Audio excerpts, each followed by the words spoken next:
Bismillahirrahmanirrahim. Assalamualaikum warahmatullahi wabarakatuh. Gimana kabarnya anak-anakku? Semoga semua dalam keadaan sehat walafiat. Oke, pada pertemuan kali ini Pak Rozi akan membahas tentang permainan bola kecil, cabangnya yaitu tenis meja. Alangkah baiknya kita awali dengan membaca basmalah bersama-sama. Bismillahirrahmanirrahim. Semoga dengan bacaan tadi ilmu yang kalian dapat bisa menjadi bermanfaat. Oke, langsung masuk slide pertama. Masuk ke pengertian tenis meja. Tenis meja adalah cabang olahraga yang dilakukan oleh dua orang pemain atau dua pasang pemain. Jadi bisa dua, bisa empat. Dua kalau tunggal, empat berarti ganda. Secara berhadapan dengan menggunakan bola kecil, batnya dari kayu yang dilapisi karet, dan lapangan permainan berupa meja. Tenis meja juga biasa disebut dengan istilah pingpong. Induk organisasi tenis meja dunia bernama ITTF, International Table Tennis Federation, dan induk organisasi tenis meja Indonesia bernama PT MSI, Persatuan Tenis Meja Seluruh Indonesia. Kemudian masuk ke sejarah. Permainan tenis meja sudah dikenal di Inggris sejak abad ke-19. Ketika itu tenis meja dikenal dengan sebutan pingpong, gosshima, atau wiffwoff. Nama pingpong sendiri dipakai hampir di seluruh negara sampai perusahaan asal Inggris J. Jacques & Son menjadikannya merek dagang pada tahun 1901. Sejak saat itu, pingpong hanya digunakan jika permainan menggunakan peralatan dari Jacques, sedangkan perusahaan lain menamakannya table tennis. Pada masa itu, tenis meja menjadi permainan di kalangan kelas atas dan sering dimainkan di dalam ruangan setelah makan malam.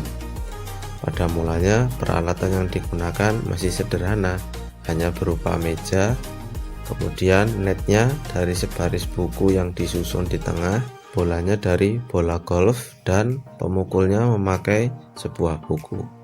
Seiring berkembangnya zaman, kemudian peralatannya berubah ya, mulai dari bat yang sudah diganti dengan kayu dan dilapisi karet, kemudian netnya juga dari jaring, dan bolanya juga sudah berubah menjadi bola yang lebih ringan.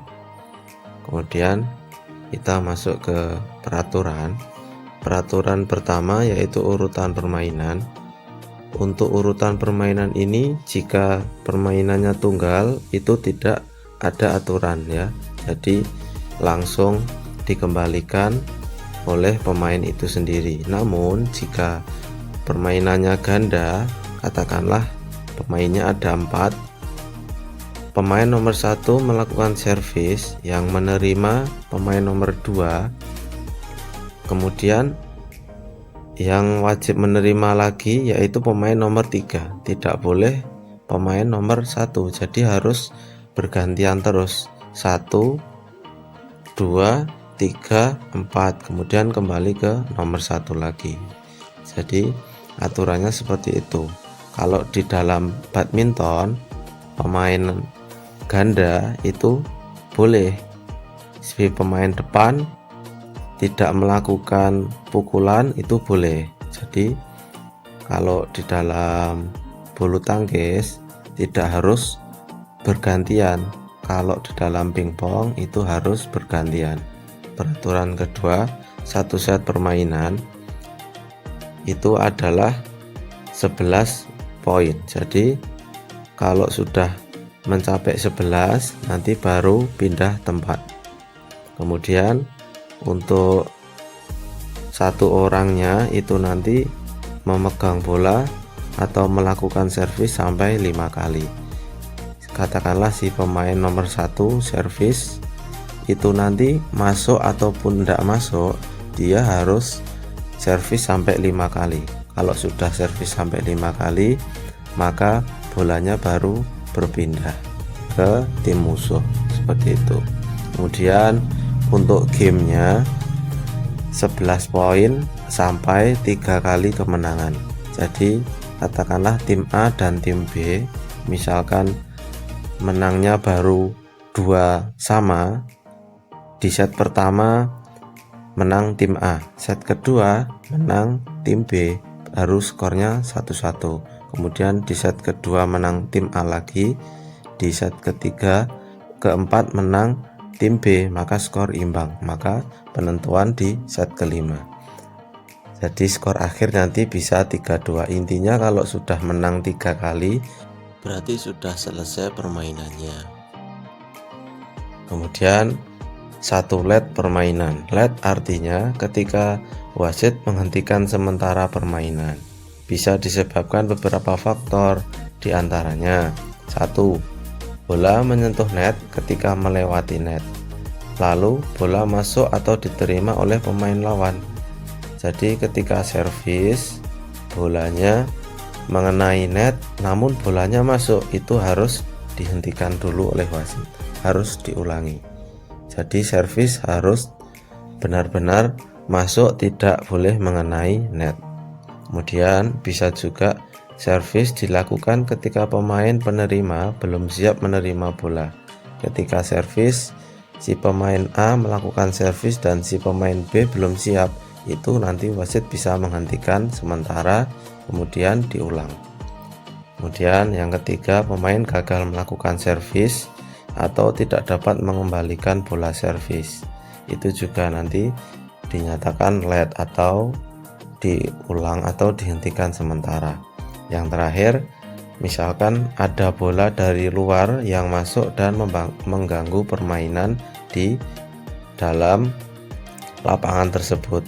Jadi katakanlah tim nama pemain A dan si A dan si B sedang bermain, kemudian ada bola dari lapangan sebelah yang masuk, itu nanti wasit bisa menghentikan sementara dan melanjutkan lagi ketika situasi sudah kondusif atau sudah aman. Kemudian penentuan urutan servis dan tempat. Untuk menentukan pemain yang melakukan servis dilakukan pengundian. Jadi sebelum mulai seperti biasa ada toss coin, jadi nanti pilih Garuda atau pilih angka, nanti yang keluar melakukan servis duluan. Pada permainan ganda, pemain yang akan melakukan servis dan menerima bola juga harus ditentukan dulu. Jika salah satu pemain sudah meraih 5 poin, dilakukan pertukaran pemain. Jadi seperti di awal tadi ya, jika sudah 5 kali servis baru ganti servis. Kemudian masuk ke peralatan. Yang pertama ada bat. Contoh gambarnya bisa dilihat di samping ya. Jadi bat adalah benda yang digunakan untuk memukul bola dalam permainan tenis meja. Biasanya bat terbuat dari kayu dan di bagian atas terdapat karet supaya bolanya nanti mantulnya cepat ya. Kalau tidak ada karet, mantulnya tidak bisa cepat. Saat permainan dimulai, itu pemain lawan boleh untuk mengecek bat.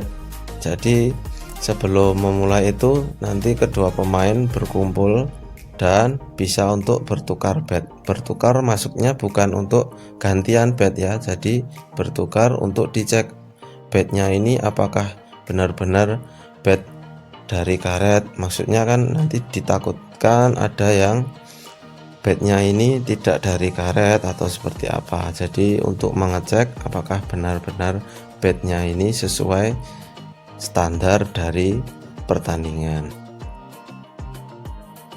Kemudian meja bisa dilihat gambarnya seperti itu. Panjang meja yaitu berarti antara sini sampai sini itu adalah 2 meter, 70 cm. Untuk lebar itu adalah 1 meter, 52 cm. Tingginya yaitu 76 cm. tebal garis sisi, jadi garis putih ini ya, garis putih di dalam mejanya ini yaitu 2 cm. Luas meja yaitu 4,1785 meter persegi. Luas berarti panjang kali lebar. Kemudian syarat meja, permukaan meja bisa dibuat dari berbagai macam bahan, tetapi yang terpenting harus bisa menghasilkan pantulan setinggi 23 cm dari bola yang dijatuhkan dari ketinggian 30 cm. Jadi meja yang bagus adalah bisa memantulkan pantulan setinggi 23 cm. Kalau tidak menghasilkan pantulan setinggi tersebut, berarti antara mejanya yang kurang bagus ataupun bolanya yang kurang bagus. Kemudian permukaan meja seluruhnya harus berwarna gelap yang dilengkapi garis putih selebar 2 cm tadi pada sisi panjang dan lebar meja. Permukaan meja dibagi menjadi 2 bagian. Nah, maksudnya itu tadi permukaan meja dibagi menjadi 2 bagian yang sama oleh net paralel dengan garis akhir dan harus melewati lebar permukaan masing-masing bagian meja. Kemudian masuk ke net. Net pada permainan tenis meja memiliki standar tertentu sebagai berikut. Perangkat net terdiri dari net berarti ini ya. Nah, ini namanya net. Dan 2 tiang penyangga. Tiang penyangga berarti yang ini sama yang ini jauh di sana. Termasuk 2 penjepit yang dilekatkan ke meja. Penjepitnya di bawah ini. Nah, ini sana juga ada penjepit. Net dipasang dengan bantuan tali yang melekat pada kedua ujung tiang. Nah, talinya ini di sini. Di atasnya ini ada tali di dalam netnya ini. Setinggi 15 cm. Ini tingginya berarti 15 cm. Batas perpanjangan kedua tiang pada setiap sisi akhir lebar mencapai 15,25 cm. Jadi maksudnya perpanjangan itu yang ini dari meja ini ke sini. Nah, ini namanya perpanjangan. Itu adalah 15,25 cm. Net memiliki ukuran panjang 183, berarti antara ini sampai sana 183, dan tingginya 15,25 cm tadi. Dasar net sepanjang lebar meja harus rapat, jadi ini harus rapat ya. Jangan sampai kotak-kotaknya ini besar, nanti takutnya kalau besar bolanya bisa melewati. Oke, lanjut ke bola. Bola yang digunakan dalam permainan tenis meja terbuat dari bahan selulosa yang ringan dengan diameter 40 mm dan berat 2,7 gram. Pada umumnya bola pingpong berwarna putih atau orange. Pada bola terdapat tanda bintang 1, 2, atau 3 yang menunjukkan kualitas bola. Semakin banyak bintangnya berarti semakin bagus. Jika bolanya hanya terdapat bintang 1 berarti tidak terlalu bagus. Kalau bintangnya 3 berarti bolanya bagus. Kemudian masuk ke teknik dasar. Yang pertama ada teknik memegang bat. Teknik memegang bat yang pertama yaitu ada shake hand grip. Artinya memegang bat seperti sedang berjabat tangan. Teknik ini banyak digunakan oleh atlet tenis meja profesional dan sangat populer di negara-negara Eropa. Contohnya seperti gambar di sebelah. Jadi seperti sedang berjabat tangan. Kemudian yang kedua ada penhold grip. Teknik ini adalah teknik memegang bat dengan cara seperti memegang pena atau seperti memegang ballpoint. Teknik ini dikenal juga dengan nama Asian grip. Ya, jadi contohnya seperti gambar di samping. Tangannya memegang bat seperti memegang ballpoint. Yang ketiga ada V-grip. V-grip berasal dari dua kata, yaitu V dan grip. V yang berarti huruf V dan grip yang berarti pegangan, sehingga V-grip diartikan pegangan yang membentuk huruf V. Contoh seperti gambar di samping. Kemudian teknik yang kedua ada teknik memukul bola. Memukul bola dibagi lagi, memukul forehand dan memukul backhand. Memukul forehand yaitu apabila bola berada di sebelah kanan tubuh pemain yang memukul dengan tangan kanan. Jadi misal bolanya berada di sebelah kanan, kemudian kita memukul bolanya, itu namanya pukulan forehand. Jika bolanya berada di sebelah kiri, itu namanya pukulan backhand. Kemudian teknik servis. Servis yaitu gerakan untuk memulai sebuah permainan.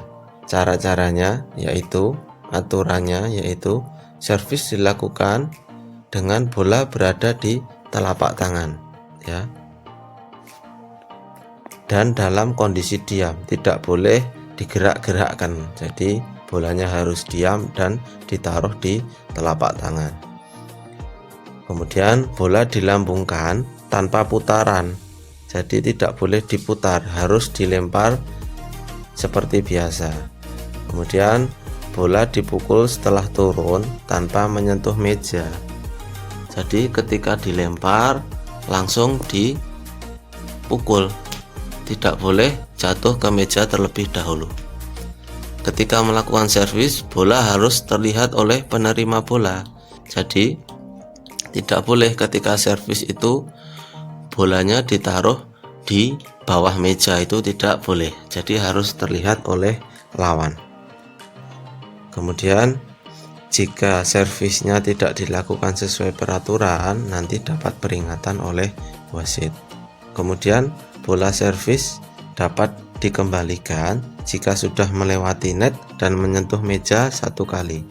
Jadi ketika melakukan servis, bolanya melewati net, menyentuh meja, nah itu baru boleh dikembalikan.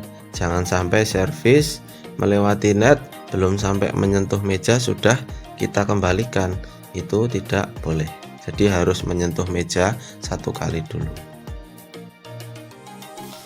Kemudian teknik smash. Smash adalah gerakan yang dilakukan untuk mematikan lawan dengan cara memukul bola secara keras dan tajam.